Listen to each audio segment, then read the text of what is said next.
আসসালামু আলাইকুম সবাইকে। আশা করি সবাই খুবই ভালো আছেন। বর্তমানে অবস্থান করছি আমাদের আহ, যে বৃক্ষরোপণ অভিযানটা চলমান আছে 2023 সালে, যেটা আমরা 1000 আমের গাছের যে বৃক্ষরোপণ কর্মসূচিটা পালন করেছিলাম, সেখানে আমরা শশীধরপুরে প্রায় 130টি মতো গাছ লাগিয়েছিলাম। কিন্তু সরি, 130টা হবে না, ওটা 109টার মতো গাছ লাগিয়েছিলাম।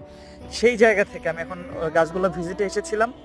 তো আমি দেখাতে চাই গাছগুলোর বর্তমান অবস্থা। তো যথেষ্ট পরিমাণে ভালো আছে, এবং গাছগুলোর জাস্ট এখন বর্তমান বর্ষা চলে যাচ্ছে, গাছগুলো এতটা ঝোপালো হয়েছে, গাছগুলোকে জাস্ট এখন খুঁটি পরিবর্তন করে দিতে হবে, আমাদের খুঁটিগুলো বেঁধে দিতে হবে। তো আমরা একদিন খরচ আমরা একজন মনীষ নিয়ে অবশ্যই এই জিনিসটা করবো, পাশাপাশি আমাদের ভলেন্টিয়ার্সরাও তার সাথে থাকবে। তো এই জায়গায় কিন্তু হিউজ পরিমাণে, আমি একটু ক্যামেরাটা ঘুরে নিই। আচ্ছা, এই জায়গাটা হিউজ পরিমাণে সুন্দর। আসলে এই সৌন্দর্যটা আসলে বলে প্রকাশ করার মতো না। আহ, মানে আপনি কিভাবে এই সৌন্দর্যটাকে বলবেন যে এটা সুন্দর?